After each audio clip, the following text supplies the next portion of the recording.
Good evening, everyone, and welcome to the Watertown High School 8th period public speaking final.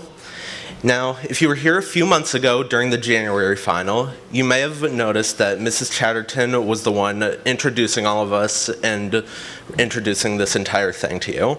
However, this time around, she's decided to hand the stage off to us, the students. As such, since nobody else raised their hands, I decided to MC the first half of tonight's event. And before we begin, I just want to reassure everyone, we're going to do great, guys.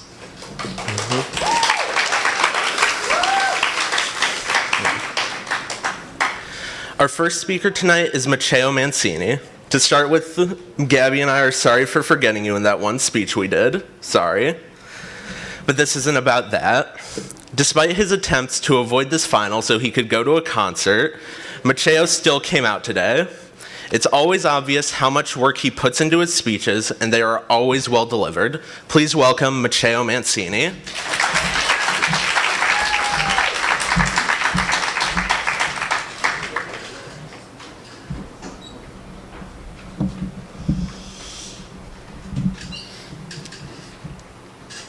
Throughout my life, I've always enjoyed nature and the beauty of the outdoors.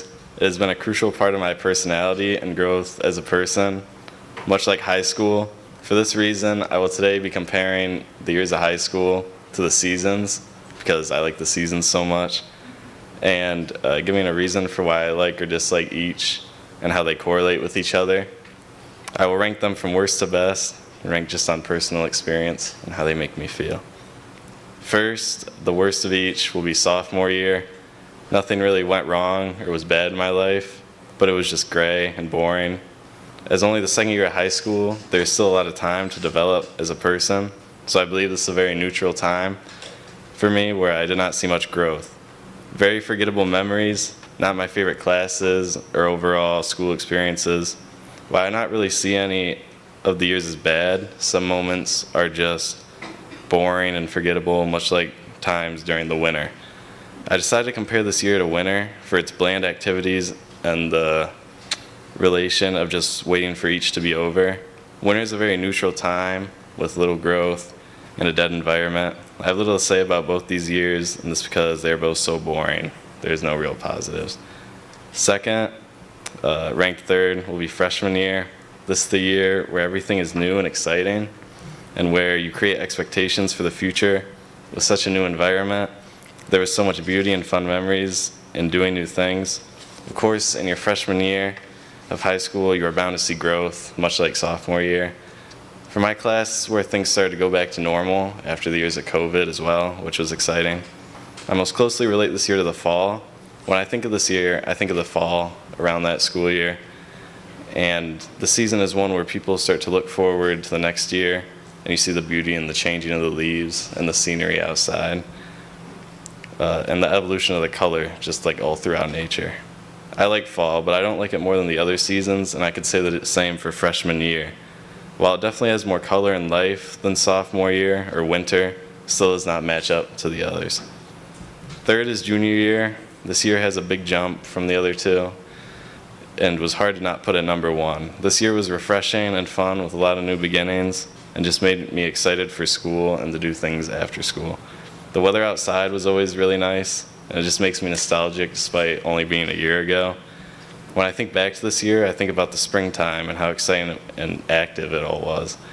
For this reason, I obviously relate this year to the spring, a season known for new beginnings, and reminds me of the sun shining, taking a huge jump away from the depressing seasons like fall and winter.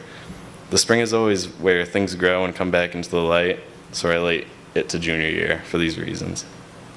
And last, but definitely not least, is senior year. Hard to choose between this one and the last, junior year, but I ultimately think it's the right choice.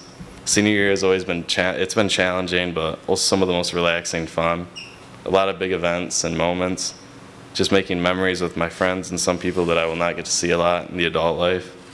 I know looking back on senior year, I will appreciate it more, and that's the same thing I could say about summer a lot of the times. I know I love the summer and the weather it brings with it, but a lot of the time I do not appreciate it until it's all over. I could see this happening with senior year as well, so that's why I've been trying my best to appreciate every moment Summer is also the end of the school year, just like senior year is obviously the end of high school. Senior year, where everything gets more exciting for the future, it is also the season. Summer is the season, and school year, senior year, you just don't want to end. As the year comes to a finish, I think both the season and year fit each other the best, and those are my two favorite seasons and years. That is my reflection for the seasons and the years of high school.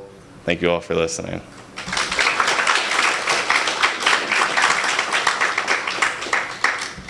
Next up is Sydney. Sydney is one of the best speakers in the class and puts a lot of effort into everything she writes. You can tell she's really interested in what she talks about and brings a lot of energy even when she does not want to speak. Now she will read her speech.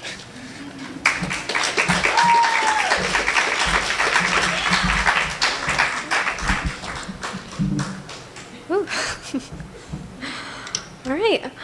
Well, many of my peers will be going away and graduating this year. I am sadly at Watertown High School another year. Yay. So while everyone is probably going to be reflecting on all of their years of high school, I'm sat here and I feel like I don't have a lot to reflect on. However, I feel like one of my biggest accomplishments this year was taking public speaking in the first place. Throughout my entire life, I've struggled with anxiety, and it's given me a lot of social troubles, especially when talking to people. I never went out of my way to talk to people. I would never go and make unnecessary conversations, and I certainly wouldn't get up and speak in front of a crowd at all. So when fall came and I announced to my family and my friends that I was going to be taking public speaking, I was met with a lot of proud, but also really shocked and confused and concerned looks from people. If I couldn't order for myself at a restaurant, how did I expect to get up and talk in front of people almost every single day? I knew that if I wanted to succeed after high school, I was going to have to get over such a big hurdle.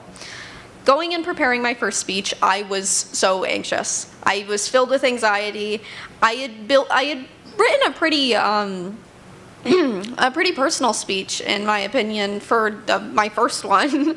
And getting up in front of a podium for the first time and doing my speech, I really enjoyed it unexpectedly, and everything seemed to become really natural to me.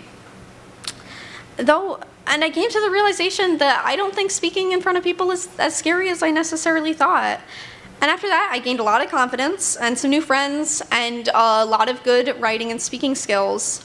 And I've learned that I probably want to do a career where I get to speak and talk to people almost all the time. I've grown into such a skill that I didn't know I had, and talking with people doesn't make me as anxious, and I'm able to come up and do it right now.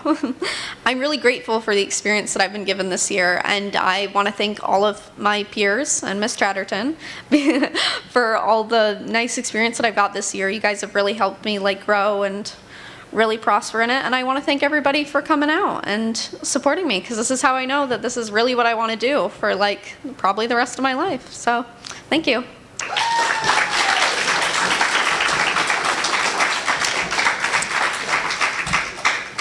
All right, I would now like to introduce Jack Converse. He has been a hoot and a holler this year. He has many great qualities, but his little known fact about him, he is a great comedian. He's provided me and my classmates with a lot of laughs this year. And I think the funniest joke of all is that he's not here tonight at all. He didn't show up, so he's sick. Bless his heart. But I do have a message from Markel, who, Jack has sent us his carrier pigeon to deliver our message for our speech tonight. So I'm going to let Markel come up here, take us away for, you good? All right, yeah, that's all, thanks.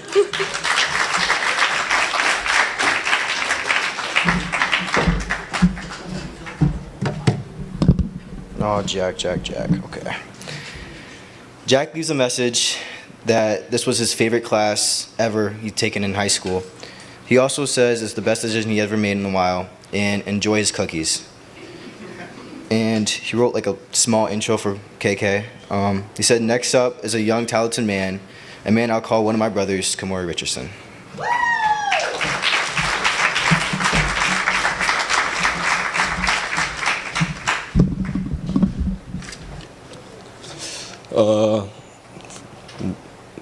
Here are the top 10 reasons why I'm ready for summer. First, don't have to wake up at 6 a.m. and get ready for school.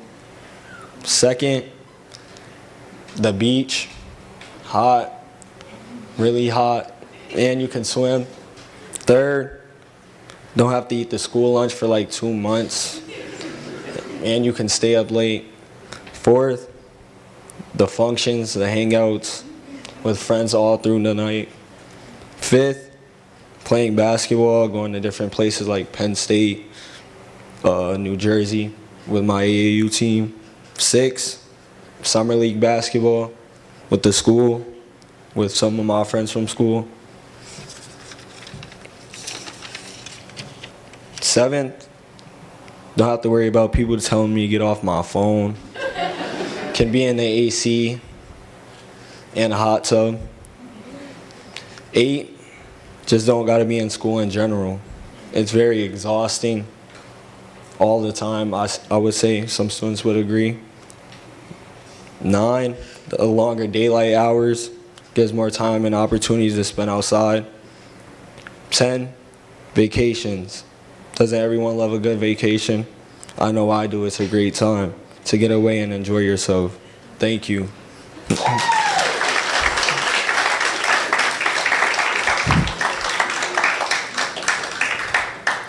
And next up is your great friend, Anthony Filippelli.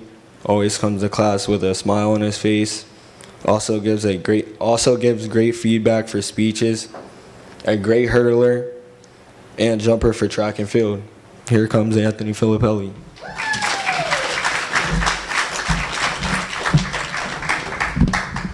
Hello.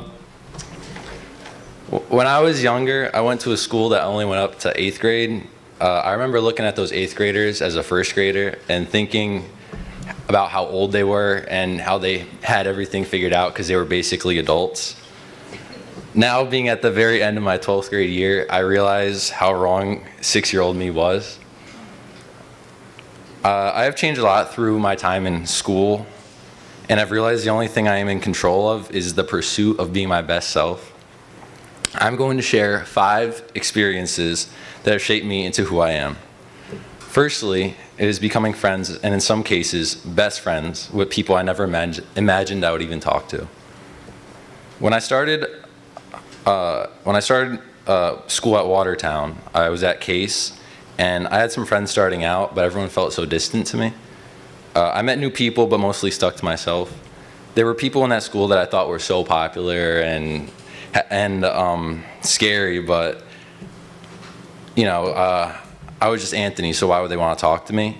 It wasn't until high school that I figured out that all I needed to do was be myself and just be open, and this really worked out. I made a bunch of friends with people that were mean to me or whatever, and then people I didn't even know, or people that didn't know I existed, so that was cool. And I looked up to them, and becoming friends with them taught me a lot. This taught me that there's nothing out of reach and that we're all human, so just be nice to everyone. That's it. A second experience is finding a very cool spot all by myself. It's super pretty and has everything: water, the sun, the trees. But it's not just about the spot, it's about the whole experience that comes with it. The feeling of riding bikes, the wind, showing friends, the overall experience is what makes the place so special to me. This made me realize the whole world is explorable and very little is out of reach. The current moment is meant to be taken in for what it is and not what it could be. A third experience that has shaped me is The Lord of the Rings. I was introduced through the movies, and it turns out the books are even better. The Lord of the Rings and the world of Middle Earth that Tolkien created has shown me to appreciate small things, go on adventures, and stay curious. It is also a cool story. I love Aragorn. Fourth experience is all the losing I've had to go through, whether it be losing poker, losing assassins, losing friends, or losing my bikes. I've always tried my best and gave everything what it deserves and effort. Even when losing is not my fault, like in some cases when it's like losing my grandpa Batman, I have learned through it all that pushing forward and keeping your head high is when the type of person you are really shows. And my fifth experience is all the winning I have done. Winning poker, winning Fortnite, winning track this season, and getting my lifeguard certification, all that stuff is really shaped me a little bit. It's good to be grateful and keep that momentum going. It is through all these experiences that I am learning the type of person that I want to be in life. Thank you to everyone who has stuck by me, my parents and grandparents, my family, and all my friends too. Thank you. So the next person up is Hannah Eldridge. Hannah is super smart, very caring, very sweet, and super dependable. If you need something to be done right, Hannah is your person. She's always been good at public speaking and has only gotten better this year. She has a great fashion sense and an even more impressive collection of water bottles. Take it away, Hannah.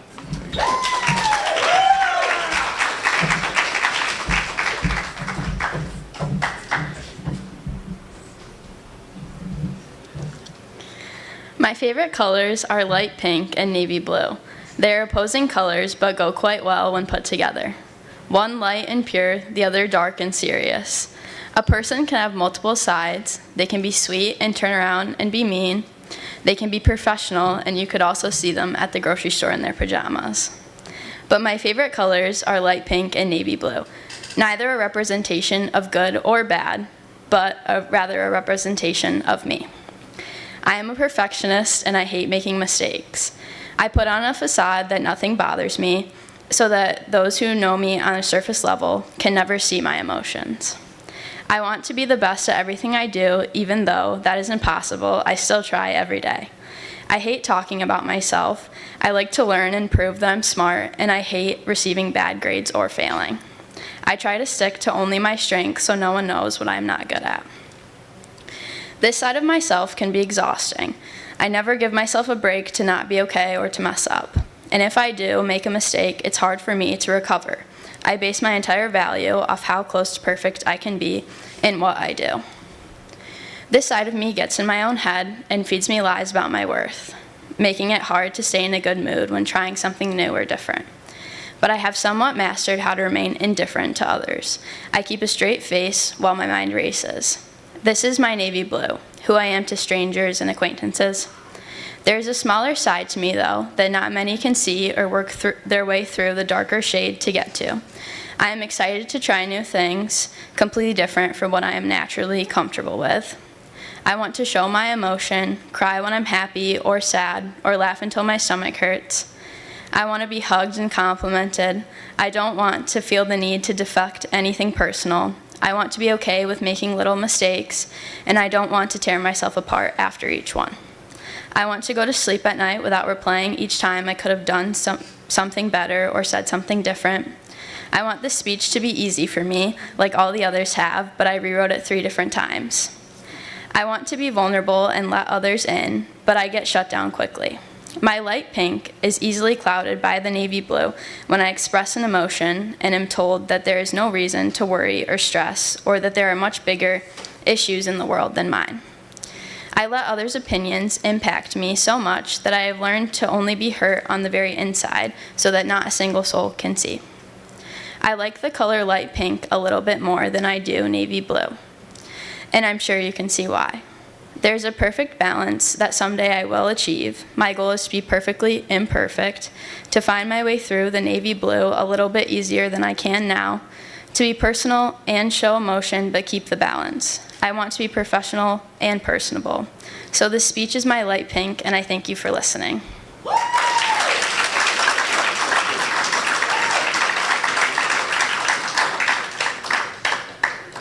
Our next speaker of the night will be Gabby DeBovis. She is always prepared for class, very confident, and such a great speaker. She is a very inspiring person, and anyone can tell she will go on to do great things throughout her life. I am excited for you all to hear her speech. Here's Gabby.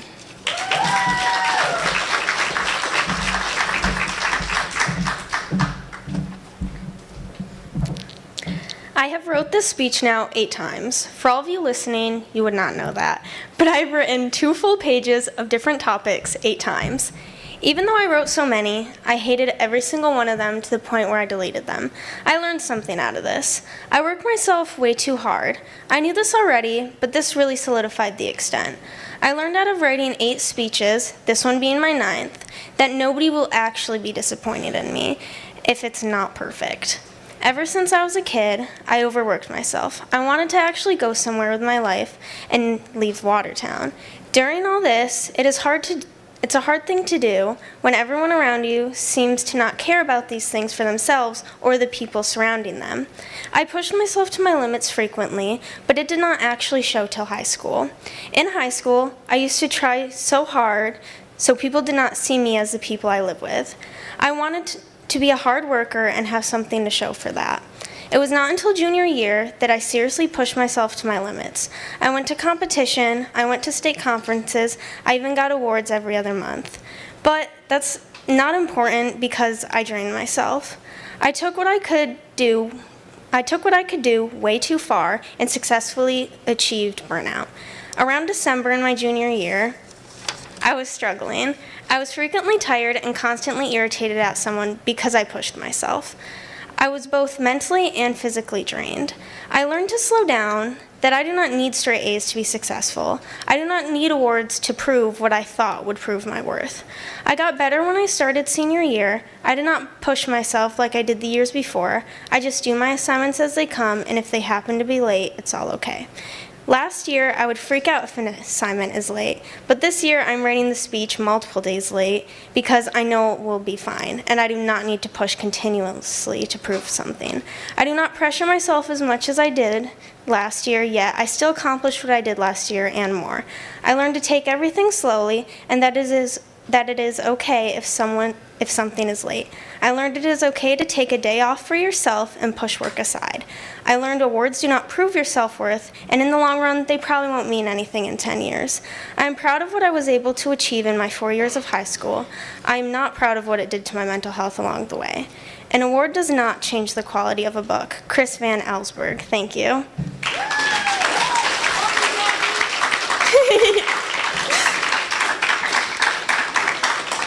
Next up is someone who always manages to create a smile on our faces. He is very passionate about what he loves, which is extremely admirable. He has progressed significantly when it comes to his confidence. Please welcome Alex Stinky Bottom.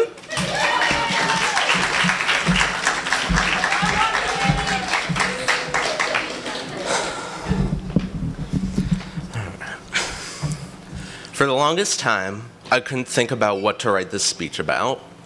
Every time an idea popped into my head, I pushed it away. Nothing just felt right. Even as I was writing this, I still couldn't decide on a topic. So I'm going to talk to you about why that's okay.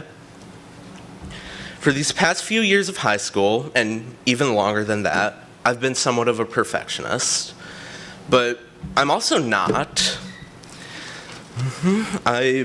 Every time I get a project or an assignment, I want to make it as good as it can possibly be, and yet I often put it off until the 11th hour. Even this speech is an example of that, which I have written down that I'm writing this on Sunday, and I said that I would finish it on Wednesday, which, untrue, I actually finished it today, because much like many things I write, today is when that, final burst of inspiration came to me.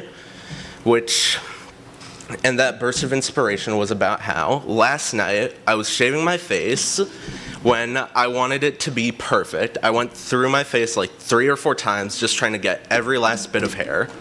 But I unfortunately could not, because I guarantee you none of you noticed this, but I actually have a little patch of stubble right there. So yeah, Nothing I do is ever going to be perfect. I acknowledge that. But, sometimes when it comes to things such as schoolwork, I often find myself wanting to make it perfect. I want to do it, but I just, I can't bring myself to. And, every essay I write for English, for example, it's turned in maybe no more than 30 minutes before the due time. And yet I very consistently manage to get A's on those essays that are written the day they're due. I am well aware that this is a bad habit, and I plan to kick it before I go to college. But despite this, I don't mind that feeling of crunch time. The rush, I feel like it pushes me to make that work as as good as it can possibly be. Some of my best work is done during that under the wire time. Does this make that a good habit? No, it absolutely doesn't. But I guess the point of this speech is that it's okay to just wait a second, take a beat, breathe, and then keep on doing what you're doing. So long as you get it done on time, what's the harm in waiting a few extra minutes? Or if you're me, a few extra days. Thank you.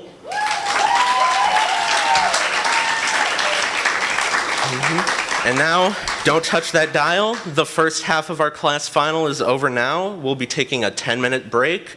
Please enjoy the snacks and refreshments in the back, and we'll see you in 10.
Me.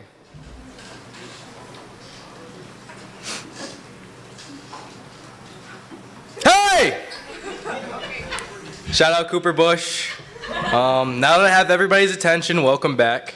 I hope you enjoyed the savory and sweet treats. Now we will begin the second half of our speaking event. To start the second half, I would now like to introduce my classmate. Do not judge this book by its cover. She's an incredible speaker and has improved so much. Madison Thomas. Johnson? It's John. Madison Johnson.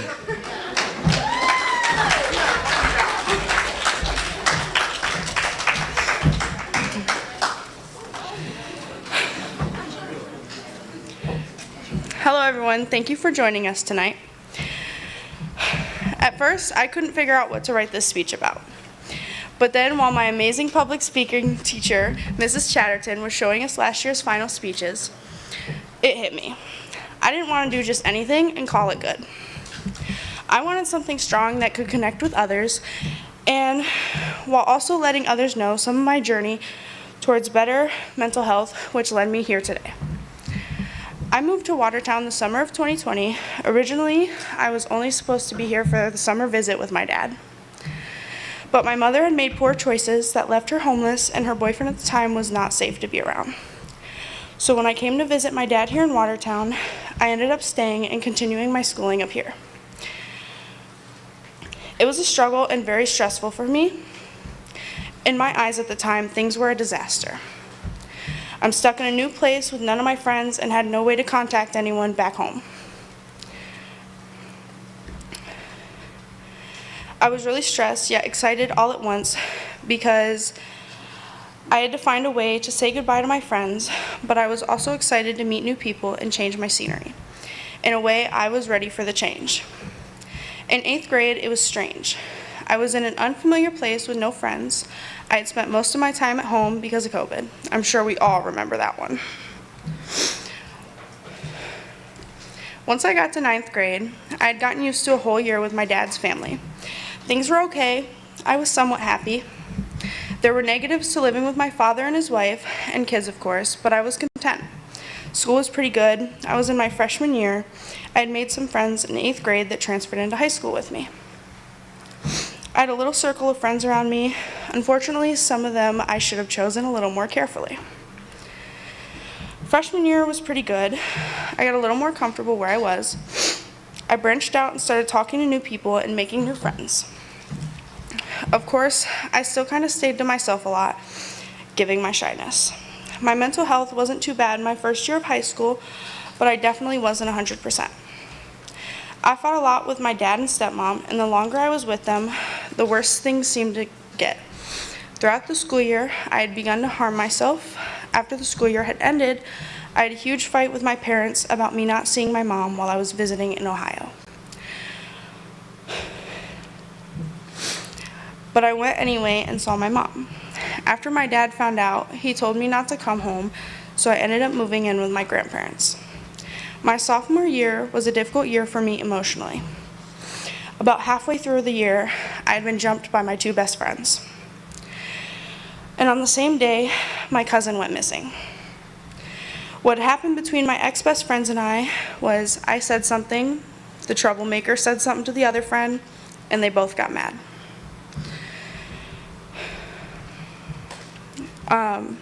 I tried to prevent the fight from happening by informing the assistant principal at the time, and he told me to carry on with my day. I knew they were going to come for me at school, and the school did nothing. And that was the moment my faith in the school, being there to help when needed, went out the window. Everything happened so fast, they came up and started harassing me, and I told them to just leave me alone. And that's when it happened. All three of us got suspended, them of course for starting it, and me of course for fighting back. Then a couple days later, my family had told me about my cousin being missing. My heart sank. I felt like somehow it was my fault for distracting the family with the fight at school instead of us noticing sooner. We spent 2 weeks looking everywhere for him, and nothing until the end of those 2 weeks, where he was found floating in the Black River in Carthage. This destroyed my whole family. It was hard and still is to think about what might have happened because none of us really know. Even though so much had happened in 10th grade, I was still standing strong and had no longer been hurting myself after moving in with my grandparents. Junior year was one of my favorites. Schoolwork was decent, I was enjoying school for a change, I had made more solid friendships with people who I could trust and be myself with. I was living my best life. 11th grade wasn't a bad year for me. Senior year was probably my weakest year of all.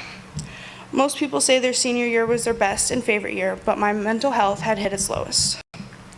The summer before my senior year, I had met a boy, and we were going steady for about 4 to 5 months, and then one day he just decided to up and leave me for another girl.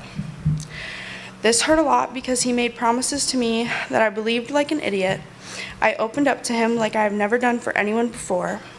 I had believed we'd be forever, however, this was the only beginning of the downward slope to my mental health.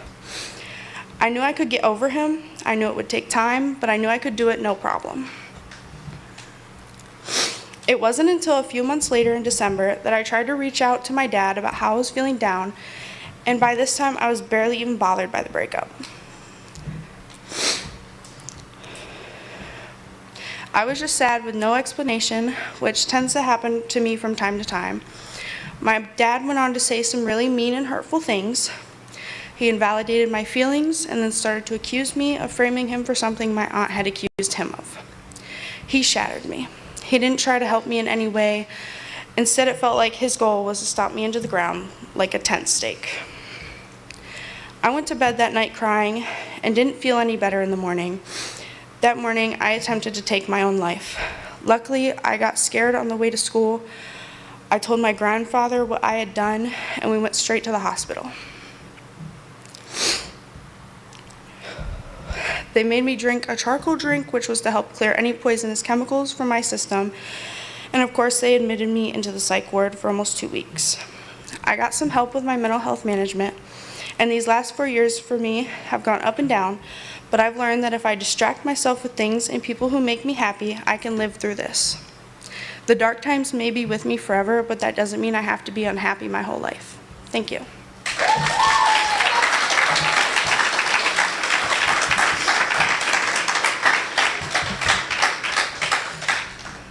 Our next speaker tonight, I first met her freshman year, but having public speaking with her this year has given me the opportunity to learn what a caring, artistic, fashionable, and overall what an amazing person she is.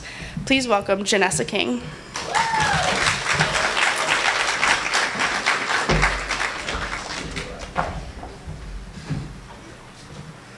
I had so much trouble writing this speech because the main thing stuck in my head is graduation and how this will be the last speech I give for this class, a class I have grown to love so much. You know, when you can really express yourself and share vulnerable stories with the class, it really bonds you, makes you feel like a family. I wasn't sure what words I could gather as a final goodbye to my classmates and teachers. It's hard to believe my time at school is coming to an end. Time has moved incredibly fast, and the last 14 years that I've spent going to school have slipped through my fingers. Throughout these many years, we have grown together, made connections, and learned lessons.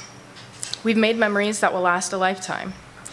I'm sure you don't hear these words often, but I'll miss going to school. Of course, there are many parts that I'm ready to let go of, but I just can't help but feel a sense of loss as I say goodbye to this chapter. Something I'll miss most is the people I'll no longer see every day. Most of them I'll probably never see again. Some of them will drift away, and some I may still know 20 years from now. My mind is so stuck on the thought of the end, but I need to let go of that and realize that this is a new beginning. This is the start of our journey. We'll follow our own paths, working towards the things we dream of. But I want to remind you that it's okay to stray from the path you envisioned. I'm sure that happens to everyone at some point in their lives. Some of us will fall and decide to either get back up and keep trying or to continue falling. There will be people who lose motivation or get comfortable with where they're at and decide they don't want to keep climbing to reach the dreams they had. My dream is to be rich, but isn't that everyone's? However, I'm not only talking about money. I want to build the home I've always dreamed of with so many details I could probably write a whole other speech about it, and I want my family to grow in that home. I want to live a fulfilling life doing the things I enjoy and not living in a constant cycle, because when I die, I don't want my memories to be full of me standing behind a cash register or sitting at a desk. I want to remember the accomplishments I made, the places I traveled, and the peace I felt.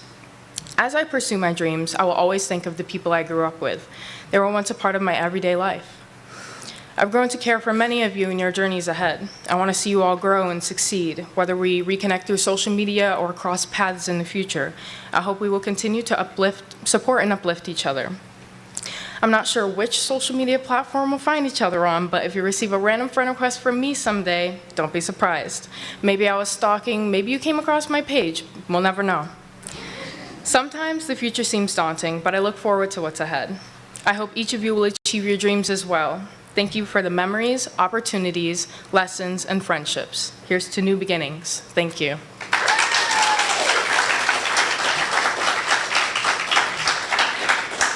And next up is someone genuine and kind. She's soft-spoken and she smiles with her eyes. I've watched her grow in her public speaking skills, so I proudly welcome Emma Briscoe to the stage.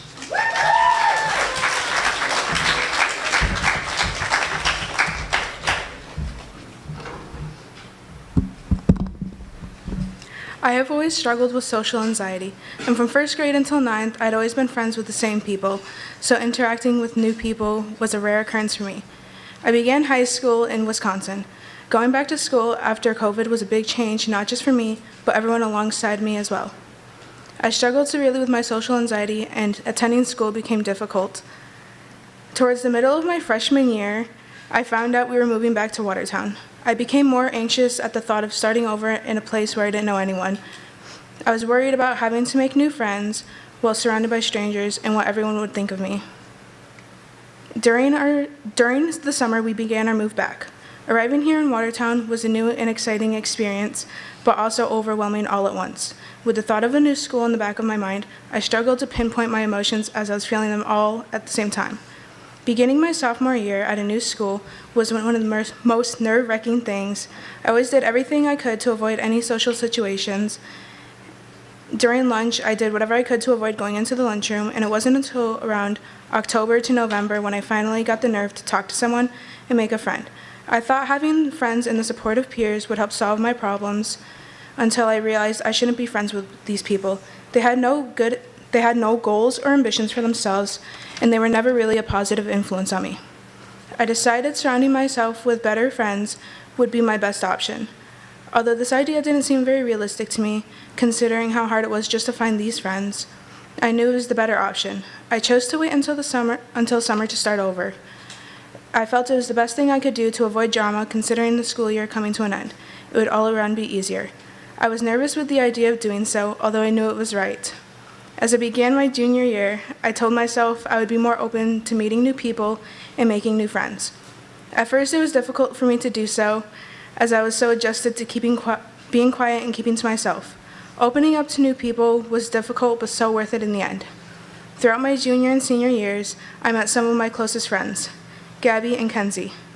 I thought making new friends would have solved most of my problems, but that couldn't be further from the truth. While they did help with so much, I still have my moments when socializing is difficult.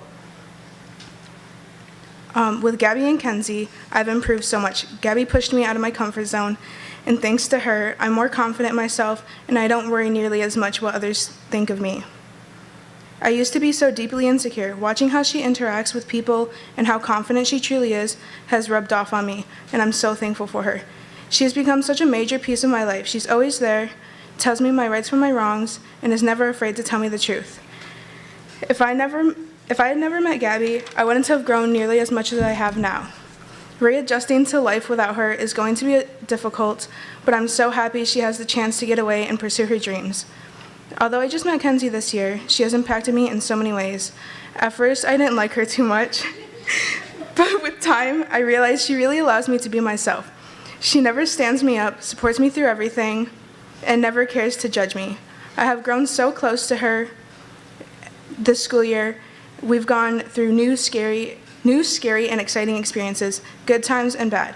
And for all of this, I'm so grateful for her, considering I didn't see her in my future when we first met. I'm so glad I gave her a chance. I love our friendship now and how we see each other. I think everyone deserves a Gabby and Kenzie. They've broken me out of my shell, shown me how to be the best version of me, and what true friends are. Now, coming to the end of my senior year, I've seen the most change in myself than before. I've made friends with people I can see myself around long term. Although I was afraid when I first moved here, looking back, I'm so glad I did. I have grown and learned so much about myself, and I couldn't have done it alone. Talk to new people, get out of your comfort zone, and those friends might just prove to be the very best friends you could ever have. Thank you.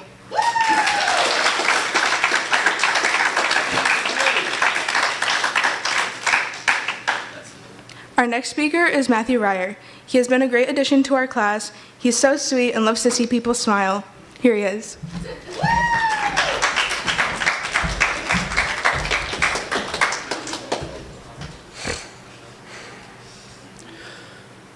Music is such an important aspect of so many of our lives, even if it's just when you're going for a drive or sitting in your room to pass the time.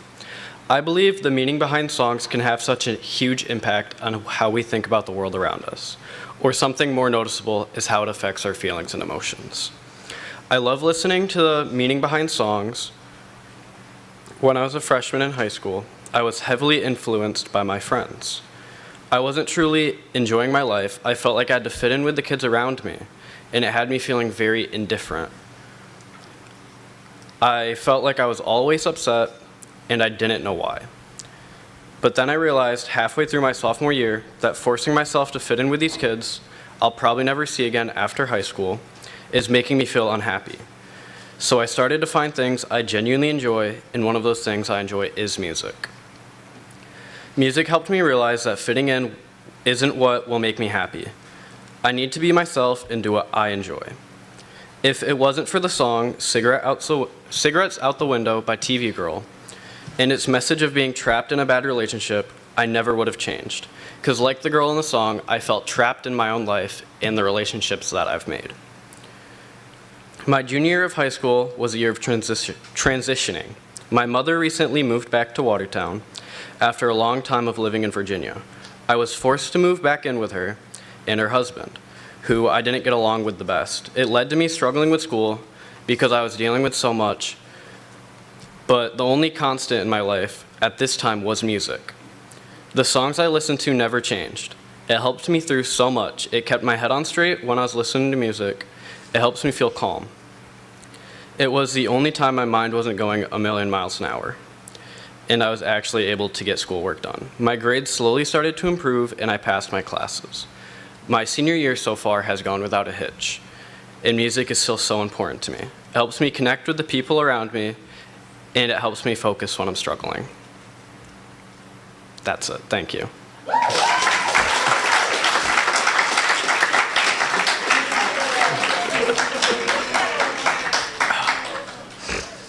Thank you for listening to my speech. And next up is the nicest and most muscular and most handsome and most gorgeous and most funny and most pretty and goofiest and most amazing and the strongest and smartest and most intelligent, most beautiful, coolest man in this whole school.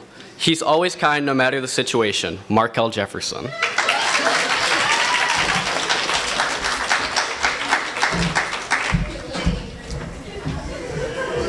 Thank you so much, Matt. What is this? Isaiah Tillman, you left your speech up here. Oh, thank you. Yeah. Here, Oh, you're just gonna put, oh. Yep. Okay. Good man. Of course. Today, I would like to share with you all my high school years of the making of the man you see before you. I'll be ranking all the years, freshman year all the way up till now, from worst to best. This is opinionated, so please don't hate me for it. Starting at the number 4 spot, I have senior year. There was a tiebreaker for being the worst year in my high school experience, to be honest, but it could be changeable to 2 or 3 spots since I am graduating and moving on to my next chapter in life.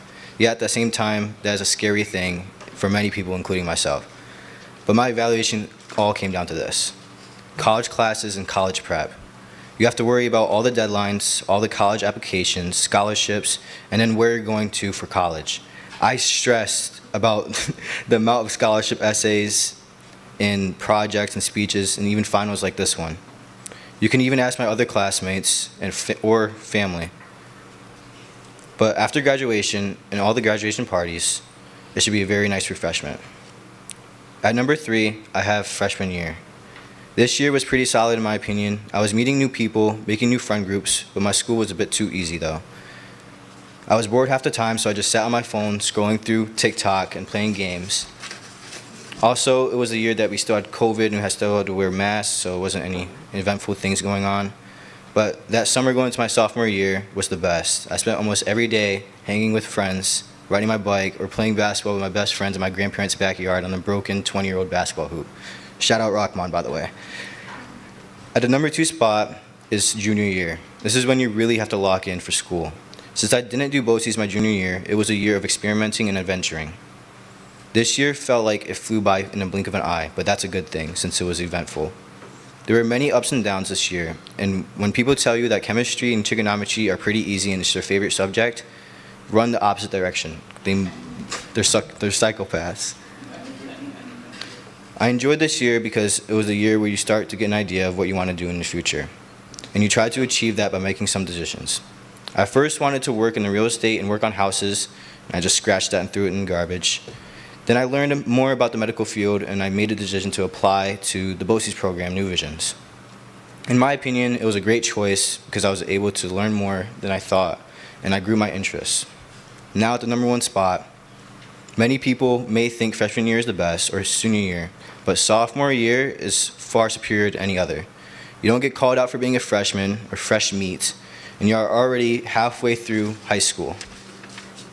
Classes are explanatory, not too hard, but not too easy where you die from boredom. This is the year where you usually get comfortable in high school. You get a job, grow more friendships, and find your specific group of people. You also know more about your high school and know the underclassmen and upperclassmen.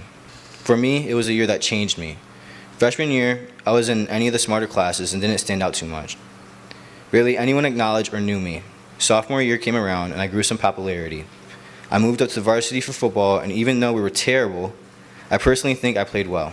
It was my first time starting on varsity, learning more about the game of football, and getting stronger and faster. And this is the year when puberty starts kicking in, so I'll say I peaked my sophomore year. Then there was Spanish 3 class. This class was packed. Everyone was getting sprayed with a spray bottle from Mrs. Pierce, but the class was fun to be a part of, but they were throwing things across the room, and some people got hit in the head.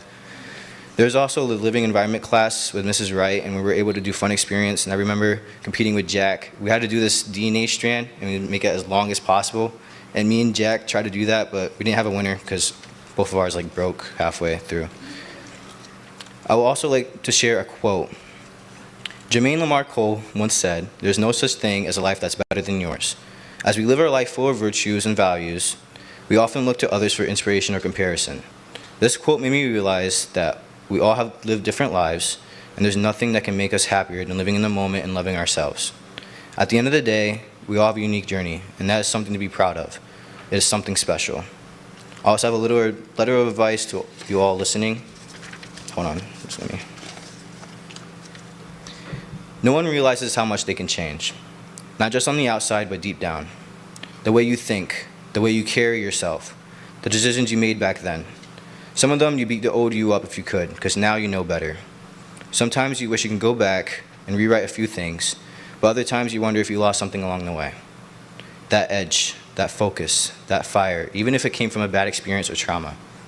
When your back is against the wall, back when life throws everything it has at you, and all you had was grit, silence, and a reason to keep going, that hunger to overcome those obstacles, and that hunger to survive, to prove you can make it, even if nobody was rooting for you.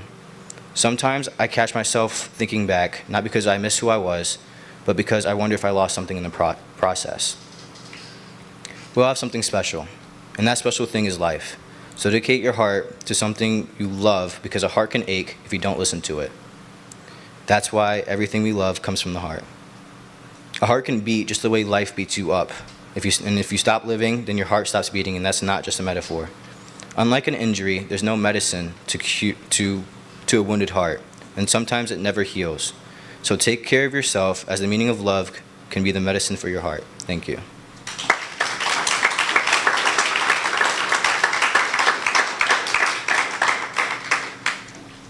Next up speaking is a kind individual, warm-hearted young man. He may look 20, but he's always spoken from the heart. Whenever he spoke in class, he always spoke up with his chest and made everyone zone in on what he is talking about. He's a genuine individual. Please welcome Xavier Whiting's Award. He's Unk status. Unk.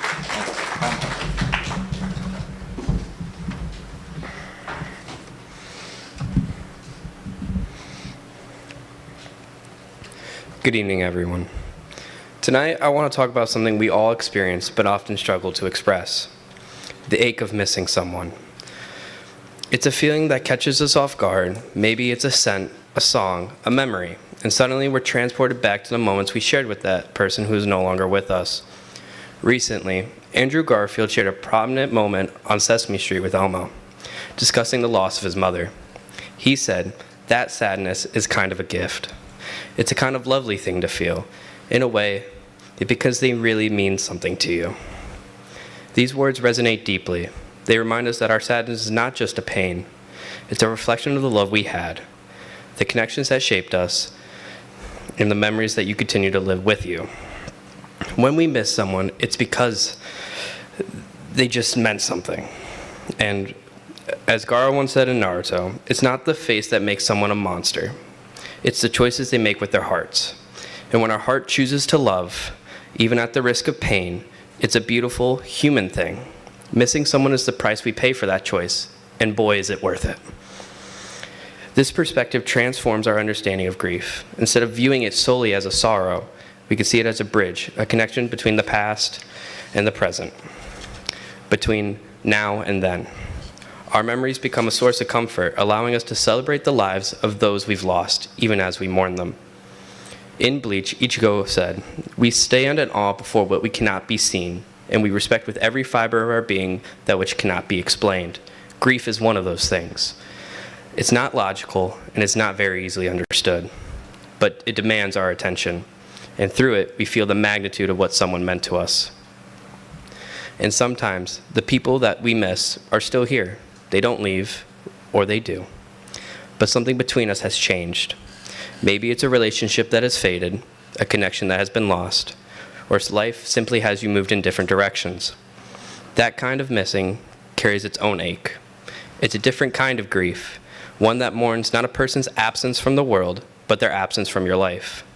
Yet, even in this, feeling is still rooted in love, in shared history and the impact they had on us. In Gurren Lagann, Simon reminds us we evolve beyond we were a minute before. Little by little, we advance with each turn. That's how a drill works. This isn't just about pushing forward. It's about becoming more of who we were before. And that person that we loved that is not there, their presence shapes our evolution. It remains a part of us, guiding, inspiring, and reminding us that we carry their spirit within. So let's not shy away from our sadness. Let's see what it truly is, a gift. A reminder that we have loved deeply, that we have formed bonds worth missing, and through our memories, those we have lost, whether permanently or temporarily, continue to live on. And my personal favorite, Jiraiya once said, "The true measure of a shinobi is not how he lives, but how he dies." It's not what they do in life, but what they do before dying that proves their worth. Let us remember those who have made our lives brighter, and let us live in the way that honors their memory, through kindness, courage, and love. Thank you.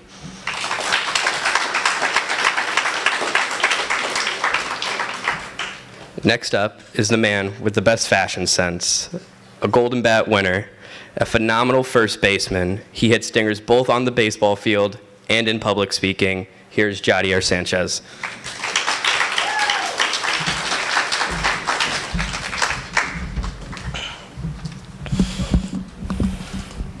How's it going, everybody?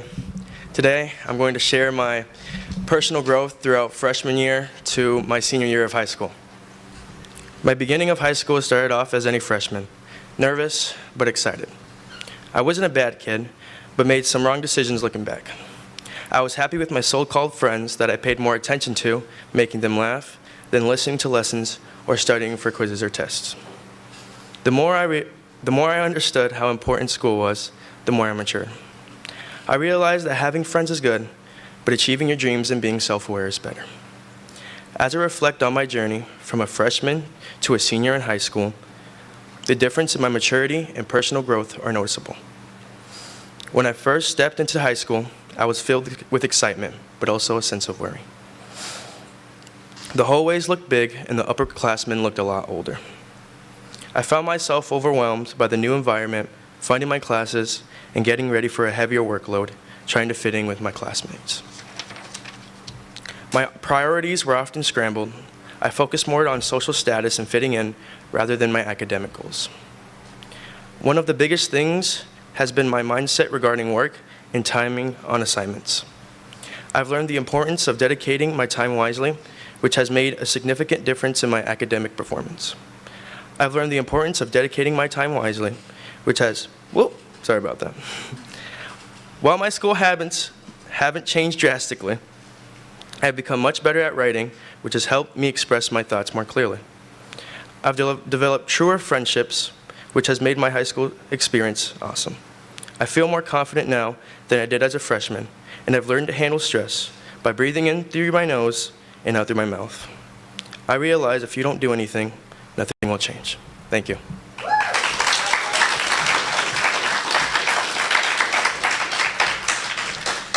And now, for our last speaker, we have Isaiah Tillman.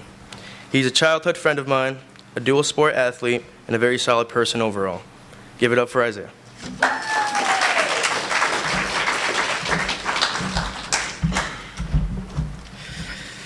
Oh, I really have to pee.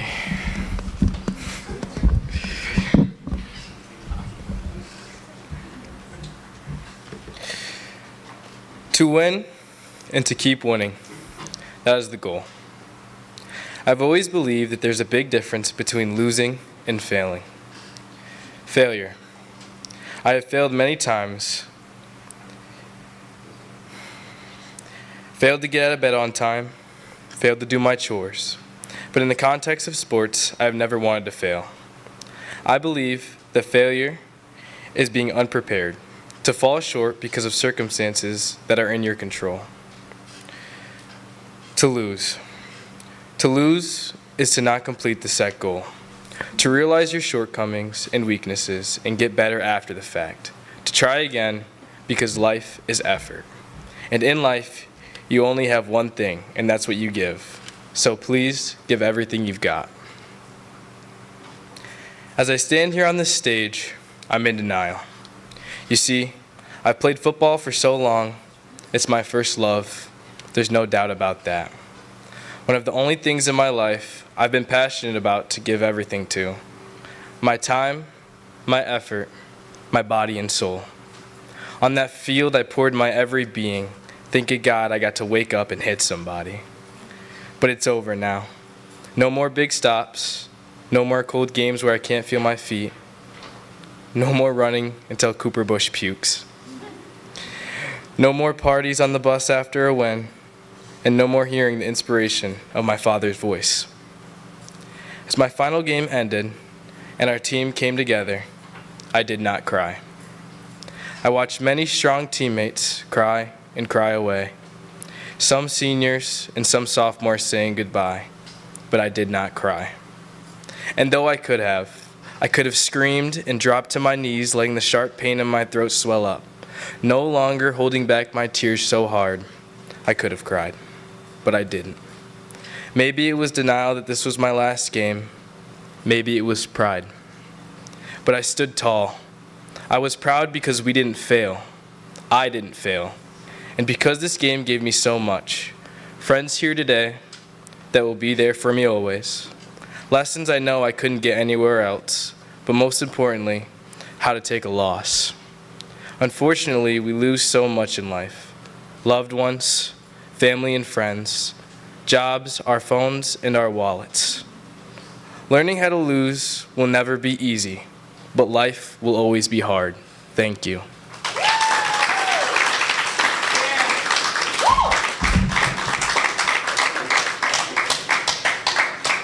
Thank you so much, everyone, for coming to our final. It's been a wonderful experience this year, and we're so glad you shared this event with us. Class, please join me on stage for a class picture, and remember to stick around for the awards.